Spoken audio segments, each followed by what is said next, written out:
Hello dear students, welcome to my academy. बच्चों क्या हालचाल है। तो बच्चों फाइनली नीट का एग्ज़ाम जो है उसकी डेट अनाउंस हो चुकी है। आप लोगों को बहुत ही बेसब्री के साथ इंतज़ार था इस अनाउंसमेंट का। तो नीट का डेट जो है बच्चों वो डिसाइड हुआ है 1 अगस्त 2021। यानी नीट एग्ज़ाम जो है बच्चों वो 1 अगस्त 2021 को होने वाला है। और एग्ज़ाम जो है वो पेन पेपर मोड में होगा, यानी जैसा कि अभी तक होते हुए आया था वैसा ही पैटर्न में एग्ज़ाम जो है वो होने वाला है।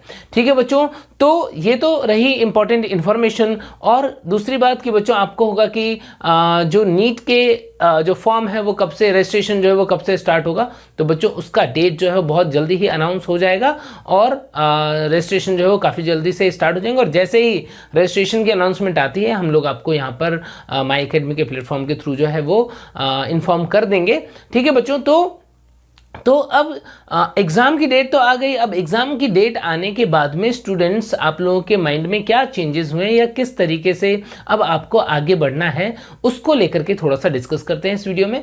तो यदि कोई बच्चा ऐसा था, कोई स्टूडेंट ऐसा था जो एक बार को होप लूज़ कर चुका था और उसे लग रहा था कि अभी मेरी प्रिपरेशन पूरी नहीं है और लगता है मुझे नीट 2022 को टारगेट करना पड़ेगा, मुझे उसके अकॉर्डिंग पढ़ाई करनी चाहिए।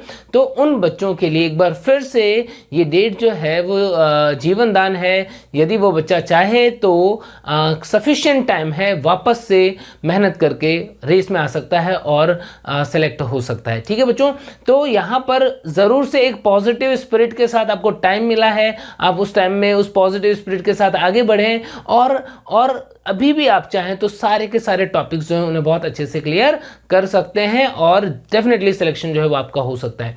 तो क्या स्ट्रेटेजी रहनी चाहिए बच्चों? सबसे पहले बच्चों यदि यहाँ पर हम बात करें कि डेट तो अगस्त 2021 की डिसाइड हुई है, पेपर का लेवल कैसा रहेगा, यदि आप मेरा गैस इस पे जानना चाहते हैं कि पेपर का लेवल कैसा रहेगा, तो बच्चों जैसा कि हमने अभी एनटीए ने जो जेईई मेन का पेपर करवाया था उसको देखा, वो पेपर का लेवल जो है वो जो रिव्यूज़ है उसके अकॉर्डिंग क्या लग रहा है कि पेपर इजी ही आया था। बिल्कुल वैसे ही हम एक्सपेक्ट करेंगे कि नीट का एग्ज़ाम जो होगा बच्चों वो उसका लेवल भी जो होगा पेपर का वो इजी ही रहेगा। जैसा कि हमने नीट 2020 में दिया था लगभग वैसा ही एक्सपेक्ट करेंगे कि नीट 2021 में भी पेपर का लेवल वैसा ही रहे। ठीक है, स्पेसिफिकली यदि बायोलॉजी की बात करूं बच्चों तो स्पेसिफिकली बायोलॉजी में हमको लगता है कि जैसे नीट में एनसीईआरटी बेस्ड क्वेश्चन का पिछले 2 साल से बहुत ही ज़्यादा देखा गया है ट्रेंड, बिल्कुल वैसे ही इस साल भी मुझे लगता है कि एनसीईआरटी से ही लगभग सारे क्वेश्चंस आएंगे। यानी इंपॉर्टेंट क्या रहेगा बच्चों? इंपॉर्टेंट रहेगा, यदि हम बायोलॉजी के स्ट्रेटेजी की बात करते हैं तो बायोलॉजी में इंपॉर्टेंट रहेगा कि जितने भी all the chapters and topics of NCERT should be covered.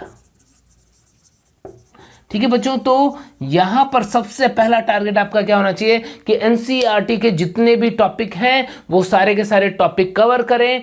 बहुत डीप में जाने की जरूरत नहीं है, सुपरफिशियली ही सही, लेकिन कवर सारे होने चाहिए, छोड़ना कोई भी टॉपिक नहीं है। क्यों? क्योंकि बच्चों एक एक क्वेश्चन इंपॉर्टेंट है। कट ऑफ अगेन यदि बहुत हाई जा सकती है बच्चों तो उस केस में आपके लिए एक एक क्वेश्चन बहुत इंपॉर्टेंट होगा, तो छोड़ना नहीं है। आप एनसीईआरटी के टॉपिक जो हैं उनके अलावा एक्स्ट्रा टॉपिक भले ही मत करिए, लेकिन जो टॉपिक एनसीईआरटी में दिए हैं उन्हें जरूर से करना है। ठीक है बच्चों, तो ये सबसे पहली बात। अब जो टॉपिक एनसीईआरटी में दिए हैं क्या उन्हें सिर्फ एनसीईआरटी से ही करना है? नहीं बच्चों, यहां पर मैं बोलूंगा कि नहीं। एनसीईआरटी से आप टॉपिक को कवर करने जाओगे तो आप पढ़ तो लोगे एनसीईआरटी से, लेकिन बहुत सारे टॉपिक ऐसे हैं जिनमें हो सकता है कि अभी भी आपके कंसेप्ट क्लियर ना हो। तो टॉपिक तो एनसीईआरटी के होने चाहिए, लेकिन for concept take help of your teachers, notes and other study material। तो आपके पास जो भी अदर नोट्स हैं, स्टडी मटेरियल है, कुछ ऐसी चीज़ें जो आपके कंसेप्ट को बिल्ड करने में हेल्प कर रहा है। एनसीईआरटी में ही जो आप पढ़ते हो उन्हें इजी लैंग्वेज में, एक्सप्लेनेटरी वे में यदि कहीं पे लिखा हुआ है या आपके टीचर समझा सकते हैं या उसको कवर करवा सकते हैं तो ज़रूर से उसकी हेल्प लें, आपका टाइम बचेगा बच्चों। टाइम बचेगा, कॉन्सेप्ट बढ़िया बनेगा। और एग्जाम में क्या होने वाला है, एग्जाम में यदि एनसीईआरटी से ही क्वेश्चन आएगा तो भी 2-4 क्वेश्चन ऐसे होंगे बच्चों जिन्हें ट्विस्ट किया होगा, जिन्हें थोड़ा सा घुमा के दिया होगा। यदि कंसेप्चुअली स्ट्रांग हो, यदि कंसेप्चुअली स्ट्रांग हो बच्चों, तो फिर क्या कर पाओगे, तो सारे क्वेश्चन सही कर पाओगे। यदि सिर्फ एनसीईआरटी रट के गए हो तो हो सकता है कि कुछ क्वेश्चन जो है उनमें आप गलत कर दो और कंफ्यूज हो जाओ और आप उसके आंसर को गलत कर दो। तो कंसेप्चुअली आपको जहां पर भी जरूरत लगती है वहां पर आप एनसीईआरटी के बाहर जरूर से जो भी आपको सपोर्टिंग मटेरियल है उसको यूज करें और अपने टीचर्स की हेल्प लें। ठीक है बच्चों। देन इसके बाद में वो चैप्टर या वो टॉपिक जो आपको लगता है कि उसमें एग्जांपल्स हैं, याद करने का है या कुछ डेटा है, तो यस वहां पर आप अपने आप को लिमिट कर सकते हैं कि सिर्फ एनसीईआरटी में जो दिए हुए हैं सिर्फ आप उन्हीं डेटा को कवर कर लें। तो ये तो बात हुई कि बायोलॉजी में आपको पढ़ना कैसे है एंड क्वेश्चन प्रैक्टिस बच्चों, क्वेश्चन प्रैक्टिस जो है बच्चों वो काफ़ी ज़्यादा होनी चाहिए और वो एनसीईआरटी बेस्ड होना चाहिए। ठीक है बच्चों। यदि आपको यहाँ पर बच्चों माय एकेडमी पे आपको एनसीईआरटी बेस्ड और नीट ओरिएंटेड क्वेश्चंस जो हैं वो मोस्ट एक्सपेक्टेड क्वेश्चन सीरीज में आपको मिलते हैं प्रॉपर एक्सप्लेनेशन के साथ में, तो आप उनका हेल्प ले सकते हो। ठीक है बच्चों। और अदर बुक्स वगैरह जो है जहां पर आपको लगता है कि एनसीईआरटी बेस्ड एक्यूरेट क्वेश्चन है आप उनकी हेल्प जरूर से लो क्वेश्चन प्रैक्टिस के लिए। तो ये तो हमारी बात हुई कि बायोलॉजी में हमको स्टडी कैसे करना है। बच्चों बायो में स्टडी करने के लिए हमको ये इस तरीके से पढ़ाई करनी होगी, लेकिन हमारे पास टाइम कितना है और पर डे हम कितना टाइम निकालें उन टॉपिक्स को कवर करने के लिए, उसकी भी थोड़ी सी बात करते हैं कि अभी आपके पास कितना टाइम बच रहा है बच्चों। यदि हम मान रहे हैं कि सपोज आज की डेट को यदि मैं एज्यूम करके चल रहा हूँ कि मान लो 13 है, तो भी हमारे पास लगभग 15 डे मार्च के हैं और 120 यानी टोटल अराउंड 135 डेज जो हैं वो हमारे पास अभी भी एग्जाम के लिए बचे हुए हैं। अब यहाँ पर बच्चों यदि आप सेलेक्ट होना चाहते हो तो दिन में आपको कम से कम 10 घंटे पढ़ाई करनी होगी। यानी यदि आपने अभी तक अपनी पढ़ाई सही से नहीं की हुई थी और यदि आप आज से भी स्टार्ट कर रहे हो और आप चाहते हो कि आप सेलेक्ट हो जाओ तो आप बिल्कुल हो सकते हो। आपको दिन में एटलीस्ट 10 आवर पढ़ाई के निकालने पड़ेंगे। यदि आप पहले से पढ़े हुए हो, आपके कंसेप्ट क्लियर है, तो यस थोड़ा सा रिलैक्स आप फील कर सकते हो, बट स्टिल जितना ज़्यादा मेहनत करोगे, जितना ज़्यादा प्रैक्टिस करोगे, जितना ज़्यादा पढ़ोगे बच्चों, सेलेक्ट होने की प्रोबेबिलिटी उतनी ज़्यादा रहेगी यदि वो ओरिएंटेड वे में और टू द पॉइंट पढ़ रहे हो तो बच्चों हम मान के चलते हैं कि सपोज आपने अभी तक सीरियसली पढ़ा ही नहीं है और आपको लग रहा है कि मैं फ्रेश स्टार्ट करना चाहता हूं, क्या अब क्या पॉसिबिलिटी है। तो यदि आप फ्रेश स्टार्ट करना चाहते हो बच्चों तो भी आपके पास काफ़ी टाइम है। यदि आपको 135 डेज पढ़ने के लिए मिल रहे बच्चों, अब पर डे यदि मैं बात करूं तो 3 आवर जो है वो आपको बायोलॉजी को देना है। पर डे एटलीस्ट 3 आवर जो है वो आपको बायोलॉजी को देना है थियोरी के लिए और 1 आवर देना है आपको फॉर क्वेश्चन प्रैक्टिस। यानी टोटल 4 घंटे का टाइम जो है वो बायो के लिए निकालना पड़ेगा। अब आप बोलोगे सर फिजिक्स केमिस्ट्री के लिए, फिजिक्स केमिस्ट्री का वेटेज जितना है उतना अकेले बायोलॉजी का है। वीक नहीं, इसको लो उस पर नहीं रख सकते हो प्रायोरिटी पे, बराबर वेटेज है। फिजिक्स केमिस्ट्री के मिला के 90 क्वेश्चन, बायो के अकेले 90 क्वेश्चन, जूलॉजी बॉटनी मिला के। सिलेबस भी कम नहीं है, सिलेबस भी काफ़ी है। ठीक है, तो टाइम निकालना पड़ेगा। जितना टाइम आप उनको देते हो, आप यदि 12 घंटे पढ़ते हो तो एवरेज 4 आवर जो है वो ईच सब्जेक्ट होता है। तो यहाँ पर बायोलॉजी जो है उसको आपको 4 घंटे लगभग देने पड़ेंगे।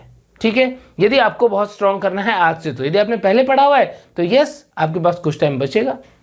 तो बच्चों यहाँ पर यदि हम कैलकुलेट करते हैं कि बायो में 38 चैप्टर्स हैं और आप 135 डेज का टाइम लेके चल रहे हो, तो सपोज आप 3 डेज के अंदर एक चैप्टर एवरेज कंप्लीट कर रहे हैं।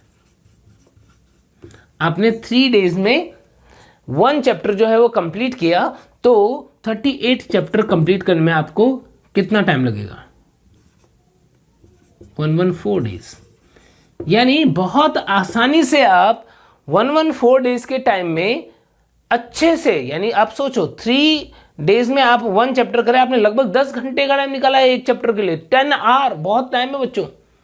तो आराम से आपका कंप्लीट जो है वो अच्छे से, रिवीजन नहीं बोल रहा हूँ, कंप्लीट आप पहली बार में यदि डिटेल में पढ़ रहे हो तो भी आप पढ़ सकते हो, आपके पास इतना सफिशिएंट टाइम है। 114 डेज में आपका पूरा टॉपिक बहुत अच्छे से हो चुका होगा।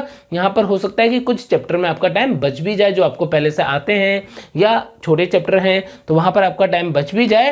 ये 114 की जगह आप 100 डेज का टारगेट लेके चलो कि 100 डेज में आपको बायोलॉजी का कंप्लीट कर लेना है थियरी, एक बार पूरा अच्छे से थियरी प्रैक्टिस क्वेश्चन जो है वो कर लेना है। और रेस्ट जो आपके पास अराउंड 1 मंथ का टाइम बचेगा, 20 डेज और 1 मंथ का टाइम, उसमें आपको क्या करना है बच्चों, रिवीजन करना है। आपके पास अराउंड 20 डेज का टाइम जो बच रहा है बच्चों, इसमें आपको क्या करना है, इसमें आपको रिविजन करना है।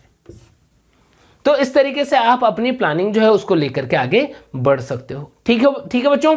अब यहाँ पर ये तो मैंने बता दिया कि आपके पास कितना टाइम है, आप पर डे कितने घंटे आपको बायो पढ़ना चाहिए, और बच्चों उसके बाद में कितने दिन में आपका कंप्लीट रिवीजन जो है वो, या कंप्लीट एक बार का प्लान जो है वो हो सकता है यदि आप फ्रेश स्टार्ट कर रहे हैं। तो यदि आप रिवाइज कर रहे हैं तो आपको ज़रूर से यहाँ पर टाइम बचेगा और आप रिवीजन का टाइम जो है आपको और ज़्यादा मिल जाएगा। ठीक है बच्चों।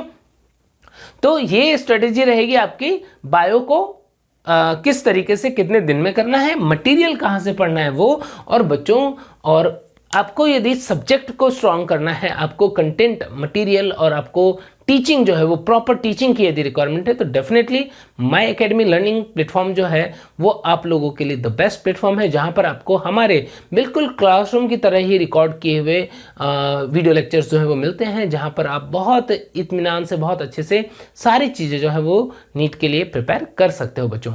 ठीक है, तो बच्चों आप लोग अच्छे से पढ़ते रहो, जहाँ पर भी आपको हेल्प की रिक्वायरमेंट हो गई माई एकेडमी लर्निंग आपके साथ में है, हम लोग मिलते रहेंगे। बाय बाय बच्चों।